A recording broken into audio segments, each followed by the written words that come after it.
Cerita romantis Diari Sobat 7. Hati Aulia melesat, merosot lemas. Hampir saja ia tak punya hati. Seorang utusan petinggi Pati datang memberi kabar, bahwa anak dari petinggi itu akan datang melamar Aulia malam ini. Bukannya Aulia pilih-pilih, tapi anak kepala dinas yang akan melamarnya ditengarai seorang duda. Masalahnya bukan dudanya, tapi duda cerai 3 kali. Masing-masing istrinya sudah mempunyai anak. Terlebih, anak petinggi itu pernah terlibat kasus korupsi, meski sekarang sudah keluar dari bui. Sepanjang isya, degup Aulia serasa berhenti. Menghitung waktu yang rasanya tak mau melaju. Aulia dan keluarga besar menunggu di kediamannya untuk menunggu anak petinggi itu. Umi Karimah tak henti menangisi anak satu-satunya. Rasanya beliau tidak mau Aulia menikahi lelaki itu, tapi Umi Karimah terlanjur berucap, jika akan menerima pinangan lelaki manapun yang datang. Terlebih lagi, Abah Aulia, Kiai Somad, beberapa kali sadar dan terus menanyakan apakah calon Aulia sudah datang. "Nak, kamu tidak harus menerima pinangan ini." Umi Karimah menangis lemas. "Umi, andai saja ada pilihan, Aulia akan memilih pilihan lain." Aulia menangis. "Kamu tidak harus mengorbankan kebahagiaanmu sendiri. Nak, Abah pasti mengerti." Aulia takut Mik. Aulia takut Abah kecewa. Aulia hanya ingin melihat Abah bahagia. "Tapi ya jangan nekat begini. Ini sama saja kamu bunuh diri." Tangis kedua wanita itu pecah. Aulia ingin tidak percaya Mik. Tapi Aulia sudah tidak tega melihat tangisan Abah. Abah selalu menanyakan calon Aulia. Pedih hati Aulia Mik. Rasanya kok menjadi anak yang tidak berbakti. Aulia menangis. Umik pasrah nduk. Kalau bisa, hindari pinangan ini. Aulia juga berharap begitu Mik. Tapi Aulia bisa apa? Kalau ditolak nanti Umik dan Abah juga yang malu. Sampai kapan Umik dan Abah harus menanggung malu karena Aulia seorang janda? Ya Allah nak, jangan pernah berpikir begitu. Umik dan Abah menyayangimu. Tak pernah kami malu. Jangan menikah dengan perasaan begini. Umik dan Abah tidak ridho jika kamu menjalani ini semua dengan terpaksa. "Umik, Aulia ikhlas. Biarkan kali ini Aulia berbakti. Terimalah bakti Aulia Mik. Anggaplah ini sebuah bakti dari anak yang belum bisa membahagiakan Umik dan Abah." Aulia bersujud di kaki Umi Karimah dengan tangisan tergugu. Lama kedua orang pasangan anak dan ibu menangisi takdir. Berkali-kali Umi Karimah menciumi wajah Aulia dengan tergugu. Umik dan Abah ridho padamu nak. Semoga engkau mendapat jodoh yang terbaik untukmu, yang bisa menjagamu. Semoga Allah membukakan jalan jodohmu. Keduanya bertangisan tak kunjung henti. Sampai akhirnya seorang utusan datang, menyampaikan permohonan maaf dari sang tuan karena tidak bisa datang dan membatalkan pertunangan di pukul 10 malam.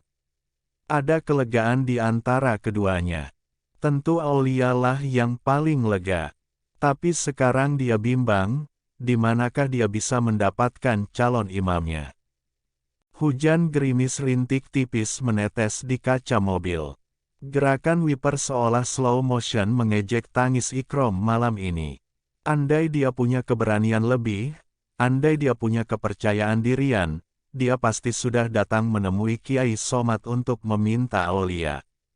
Bahkan bukan malam ini, tapi sedari kemarin lalu. Sayang Ikrom tak punya itu semua. Bulir tangis Ikrom seolah menjadi tasbih memohon pada Gusti, betapa ia meminta secercah rasa percaya itu datang menghampiri. Drur derer, HP Ikrom berbunyi, sesaat setelah panggilannya pada Asmi terhenti. "Nama, Umiku, tertera di sana. Umi Zainab, ibu angkat Ikrom, adalah kesayangan Ikrom." Tak pernah sedikitpun Ikrom berani membantahnya selama ini. Assalamualaikum Umik. Waalaikumsalam Le, kok belum pulang? Sampai mana? Sudah makan? Serentetan pertanyaan khas ibu kepada anaknya memberondong panjang. Ikrom tentu tak ingin membuat ibundanya cemas. Terlebih kasih sayang Umi Zainab amat berlebihan padanya, sampai kadang membuat Maulana cemburu karena merasa masnya lebih disayang. Sudah Umik, sudah jalan pulang. Umi kok belum istirahat, obatnya sudah diminum, Wisle. Sudah tak minum, Umik kebangun ini tadi gara-gara mimpi kamu. Kamu ndak kenapa-kenapa toh, Ikrom termenung. Sebegitu tajam ikatan batin Umi Zainab dengan dirinya meski ia hanya anak angkat. Ndak apa-apa Umik, jangan bohong sama Umik Le. Umik ini ibumu juga meski bukan yang melahirkan kamu. Kamu nggak bisa bohongin Umik. Pandangan Ikrom mendadak berkabut. Anu Umik, Ikrom ada sedikit masalah, Umik betul. Masalah apa? Ikrom terdiam beberapa saat mengatur napas.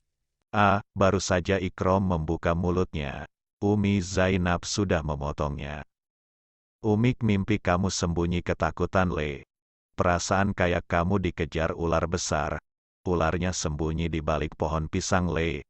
Pohon pisangnya berbuah semua Le. Kamu sampai nangis panggil nama Umik berkali-kali. Umik sampai kebangun.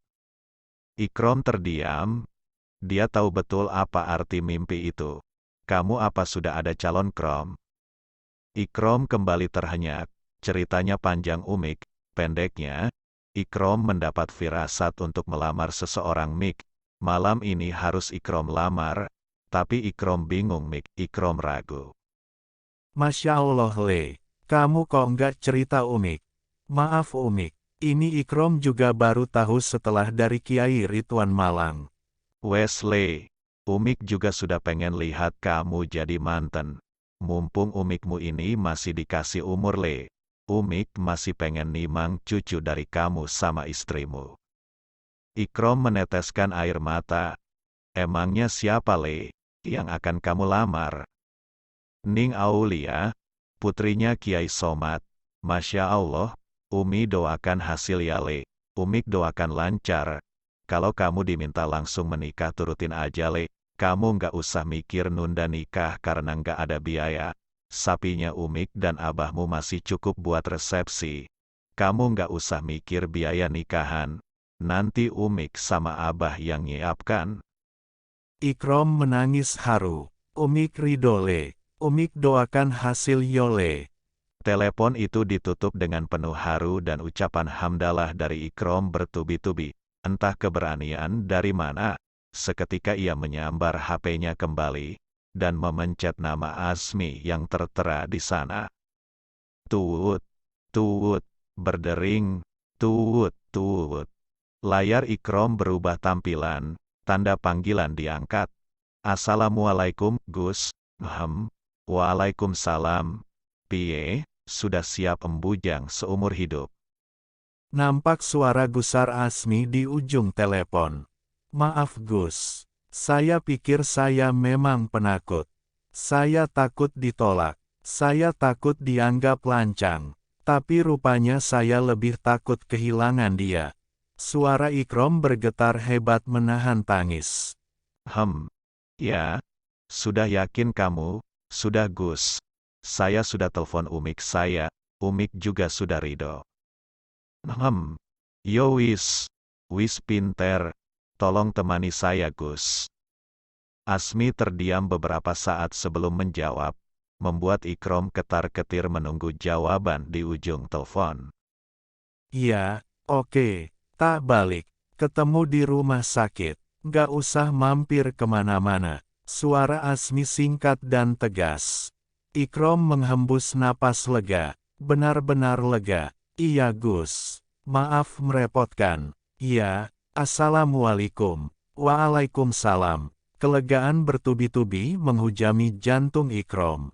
Laju mobilnya makin dipercepat, memburu pagi yang semakin dekat.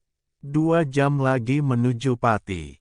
Tapi kali ini rasanya waktu tak mau mengerti, bergerak lambat seolah tak mau cepat pergi. Ning, tunggu aku. Gimana Mas? Kita pulang sekarang sayangku. Maaf bulan madunya kita cancel dulu, pandangan Asmi meredup. Gak apa-apa Mas. Zahra bangga sama Mas. Zahra siap-siap dulu ya. Kap, Mas beruntung punya istri pengertian kayak kamu. Zahra menggelengkan kepala dan siap mengemasi barang-barangnya. Setelah berganti pakaian, mereka keluar dari hotel dan siap menembus dinginnya jalanan Jepara Pati yang akan ditempuh dalam waktu 2 jam. Jarum jam sudah menunjukkan pukul 0.40 dini hari. Jalanan sepi menjadi keuntungan tersendiri. Kali ini mereka tak boleh keduluan waktu lagi.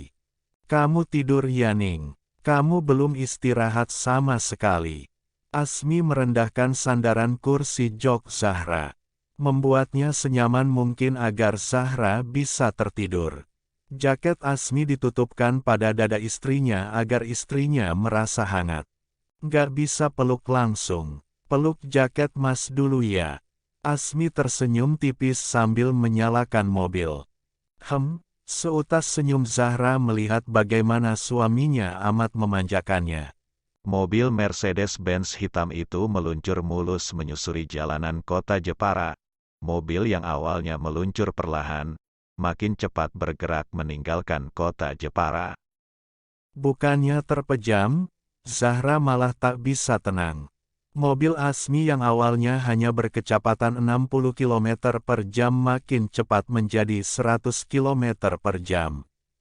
Wajah gusar Asmi nampak di sana. Mas, pelan-pelan, takut nggak keburu dik. Kalau cepat-cepat aku takut Mas. Zahra refleks memegang ujung sarung Asmi. Udah merem aja, nanti tiba-tiba sampai. Asmi tersenyum mendapati tangan Zahra yang berpegangan pada dirinya. Asmi mengusap jilbab istrinya sambil menorehkan senyum. Zahra hanya bisa pasrah sambil sesekali mengamati perjalanan. Entah mengapa degup jantungnya berdetak lebih cepat kali ini. Lama-kelamaan lelah mendekapnya, membuainya dalam tidur sekejap. Setelah 1,5 jam perjalanan mobil Asmi membelok menuju rumah sakit di mana Abah Aulia dirawat. Tanpa menunggu lama, Asmi menemukan mobil Ikrom yang sudah sampai lebih dulu. Ning! Sampai, tangan Asmi menyentuh pipi Zahra dengan lembut. Zahra gelagapan membuka mata. Asmi menyodorkan air mineral. Zahra meminumnya untuk memulihkan kesadaran. Di samping jendela mobil Asmi nampak Ikrom sudah menunggu. Assalamualaikum Gus, maaf merepotkan. Wajah Ikrom menunduk penuh rasa sesal. Waalaikumsalam, wis Krom, nggak usah dipikir. Asmi menepuk pundak Ikrom. Udah siap, Asmi menambahi. Insya Allah, yuk, Asmi menggandeng tangan Zahra. Mereka berjalan beriringan. Selasar rumah sakit nampak sepi, udara dingin menusuk kulit. Entah karena waktu menunjukkan pukul 2.30 pagi, yang jelas grogi menyelimuti sekujur tubuhnya.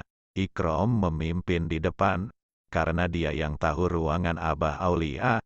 Tak sengaja ia melihat Aulia berdiri di depan sana kapan hari. Itu Gus, ruang VVIP Alamanda nomor 32. Langkah mereka mengikuti petunjuk ruangan yang ada di koridor rumah sakit. Aroma disinfektan khas rumah sakit menyeruak di indera penciuman mereka. Piye ngomongnya Gus, Ikrom menggumam. Asmi terdiam. Keduanya menatap saling bingung. Ikrom mengelap keringatnya yang entah mengapa keluar sendiri. Langkah mereka terhenti di sebuah kamar bertuliskan nomor 32. Pintu kayu coklat menyadarkan mereka bahwa mereka sampai di tujuan. Biar saya saja duluan. Zahra menyela. Keduanya mengangguk setuju. Kamar diketuk. Tok tok tok. Assalamualaikum. Hening. Tak ada jawaban dari dalam. Semoga ndak mengganggu. Ya, Ikrom menggumam. Assalamualaikum. Sayup-sayup terdengar suara wanita membaca Quran. Zahra yakin itu suara sahabatnya. Jantung Ikrom berdesir mendengar lantunan ayat suci itu. Assalamualaikum, lantunan ayat suci terhenti. Langkah kaki terdengar dari dalam. Semenit kemudian pintu dibuka. Waalaikumsalam. Iya sus, Aulia membukakan setengah pintu. Kepalanya muncul dari balik pintu kamar, masih berbalut mukena putih. Sedangkan bagian bawahnya masih memakai gamis abu-abu.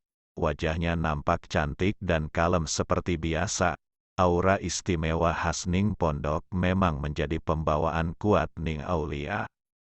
Aulia, Zahra tersenyum. Zahra, Aulia memekik kaget. Beberapa saat keduanya kaget. Aulia mengucek matanya, memastikan yang di depan benar-benar Zahra. Keduanya berpelukan erat di depan pintu, erat sekali. Kedua lelaki itu menatap Canggung. Kok pagi-pagi sekali? Iya, keburu kangen, maaf ya. Aku baru datang dari Jepara, baru tahu Abah sakit. Langsung minta Mas Asmi antar ke sini. Zahra mencoba beralasan, tidak lucu jika di depan pintu dia membahas masalah lamaran Ikrom.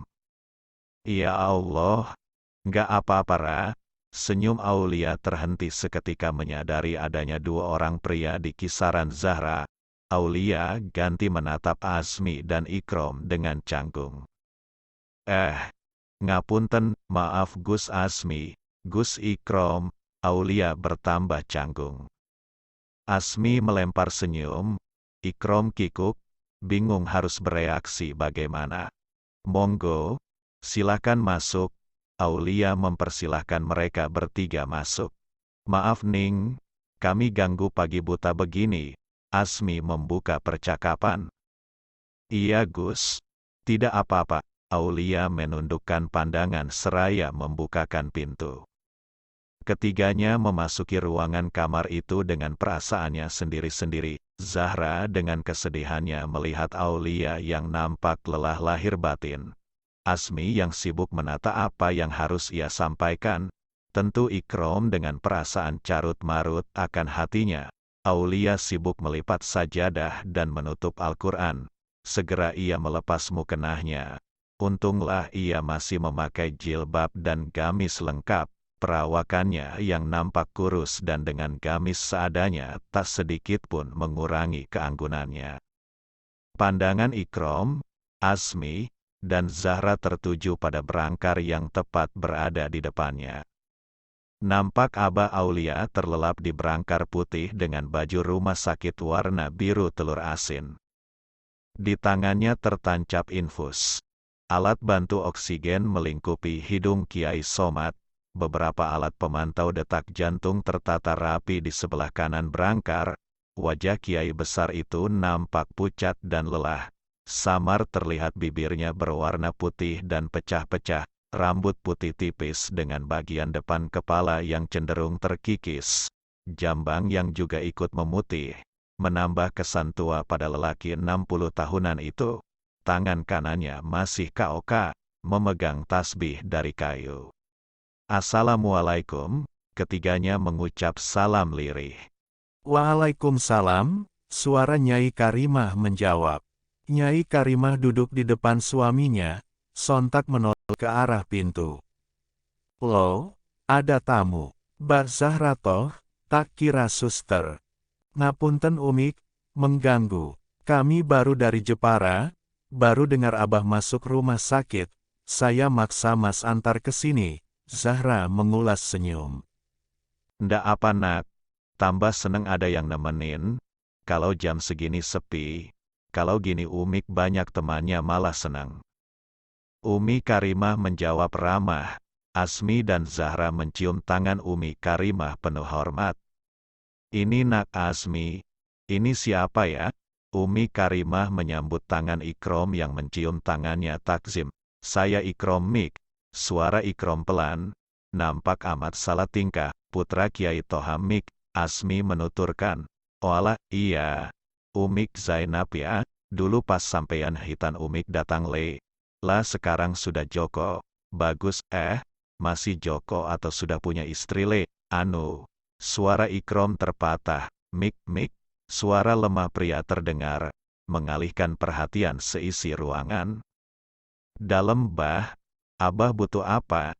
Umi Karimah memegang tangan suaminya. Mana calonnya Aulia Mik? Calonnya Aulia sudah datang. Suara Kiai Somad lirih. Semua orang terperangah menatap Kiai Somad. Calon Aulia? Siapa yang ditunggu? Apakah Aulia sudah memiliki calon? Batin Ikrom bergejolak. Ia menerka semua kemungkinan. Keringat sebiji jagung keluar dari dahinya tak henti. Ikrom mengelap kasar dahinya dengan sapu tangan yang ia bawa di saku. Apakah aku terlambat? Apa benar kata Gus Asmi aku akan melajang selamanya? Batin Ikrom menerka semua kemungkinan yang ada. Tak ada satu pernyataan yang positif yang berkecamuk di sana. Bah, sabar. Kita doakan agar Aulia dapat jodoh. Umi Karimah mengelus tangan suaminya. Umi Karimah menatap Aulia, berharap putrinya tidak malu mendengar perkataan abahnya.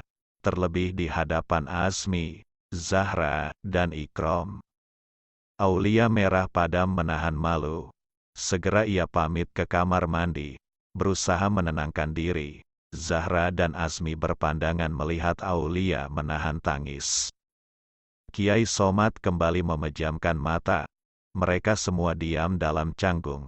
Hanya diam dan menatap permukaan lantai marmer putih rumah sakit yang seolah menertawakan kecanggungan mereka. Umi, maafkan, kami lancang. Asmi mencoba mengawali pembicaraan. Kami ada hajat khusus. Amanat dari guru kami, Kiai Ridwan Malang, sehingga kami harus datang sepagi ini ke sini. Suara Asmi bergetar, mendekatkan kursi ke dekat Umi Karimah yang mulai nampak tak sabar. Ikrom di sudut ruangan masih berdiri menahan gugup. Amanat apa le? Mohon maafkan kami.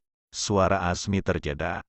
Kami memohon izin melamar Ning Aulia, untuk teman saya, Ikrom. Suara tegas Asmi seolah membuat suasana beku. Semua pandangan tertuju pada Ikrom. Ikrom nampak amat salah tingkah, namun kali ini ia berusaha tenang, memberanikan diri mendekat pada Umi Karimah. Betulkah nak? Bu Nyai Karimah bertanya pada Ikrom. Inggih Umik, mohon maafkan kelancangan saya. Suara Ikrom parau. Saya tahu saya tidak pantas untuk menyatakan ini, tapi mohon maafkan saya. Meski terpatah, raut wajah Ikrom berubah serius dan tenang. Saya bersungguh-sungguh ingin melamar Ning Aulia untuk menjadi istri saya. Suara Ikrom tegas dan tenang. Ikrom duduk bersimpuh di dekat Nyai Karimah. Nyai Karimah menatap Ikrom dalam-dalam, mencoba menyelami kesungguhan Ikrom dari matanya. Nampak wajah tulus itu jelas jujur akan hatinya. Nyai Karimah ganti memandang Aulia yang diam mematung di depan kamar mandi. Jelas wajah Aulia tampak amat kaget mendengar pernyataan Ikrom. Alhamdulillah, terima kasih, Nak Ikrom. Suara Bu Nyai Karimah lembut. Nak Ikrom tidak perlu meminta maaf. Justru Umik yang berterima kasih sekali pada Nak Ikrom. Niat Nak Ikrom amat suci untuk meminang putri Umik satu-satunya. Suara Umi Karimah terhenti. Tapi Nak Ikrom apa sudah tahu sebelumnya jika putri Umik bukan gadis lagi? Suara serak Umik Karimah berubah serak, netranya menatap Aulia yang juga berembun. Saya mengerti Umik, bagi saya tidak ada masalah sama sekali. Suatu kebanggaan besar bagi saya jika Abah, Umik, dan Ning Aulia mau menerima saya sebagai keluarga. Saya cuma anak angkat. Suara Ikrom tegas namun jelas menahan tangis dengan susah payah di ujung kalimatnya. Wis, nggak perlu dibahas le. Kami tahu persis nasabmu dari orang pilihan Gusti Allah. Abah dan Umikmu adalah orang yang baik. Kami bersahabat baik dengan keduanya dulu. Andai dulu Kiai Toha tidak ngotot mengasuhmu, pasti kami yang akan mengasuhmu. Dulu Umik sempat sakit hati karena kami pun mendamba anak lelaki, karena Umik sudah tidak bisa hamil lagi, tapi ternyata di balik ini ada hikmah besar. Umik Karimah menatap Ikrom dengan tatapan lembut. Sekarang Umik serahkan keputusan pada Aulia. Dia yang menentukan. Semua mata tertuju pada Aulia. Bahkan Ikrom tidak menyadari keberadaannya sedari tadi yang sudah tidak kuat menahan tangis. Kemarilah Nduk, Umik Karimah memanggil putrinya. Gimana Nduk? Aulia duduk di samping Umi Karimah. Wajahnya tak berani diangkat sedikitpun. Ikrom gugup setengah mati. Tangannya dingin menunggu jawaban dari gadis itu. Asmi dan Zahra nampak berpegangan tangan, saking tegangnya. Aulia terdiam beberapa saat. Perlahan Aulia bereaksi, ia menangis haru. Kali ini dia bahkan tak ada alasan untuk menolak lagi. Anggukan perlahan dari wajahnya membuat semua orang dalam ruangan itu terharu seraya mengucap syukur. Terlebih Ikrom yang hampir tidak percaya. Beberapa kali ia mengembalikan kesadarannya, meyakinkan bahwa semua ini bukan mimpi. Alhamdulillah, semua orang menggumam pelan hamdalah dengan penuh kelegaan. Nak Ikrom, suara Nyai Karimah menahan tangis. Pecahlah tangis Ikrom. Ia mengusap kasar matanya dengan lengan bajunya. Nggih Mik. Ikrom masih tergugu. Tangisnya tak bisa ditahan. Kamu sudah mendengar jawaban putriku. Kemarilah nak. Ikrom mendekat menuju berangkar dekat Umik Karimah. Umik Karimah membisik mesra dengan penuh haru kepada suaminya yang terbaring lemah. Bah, calon Aulia sudah datang bah. Bersambung, see you.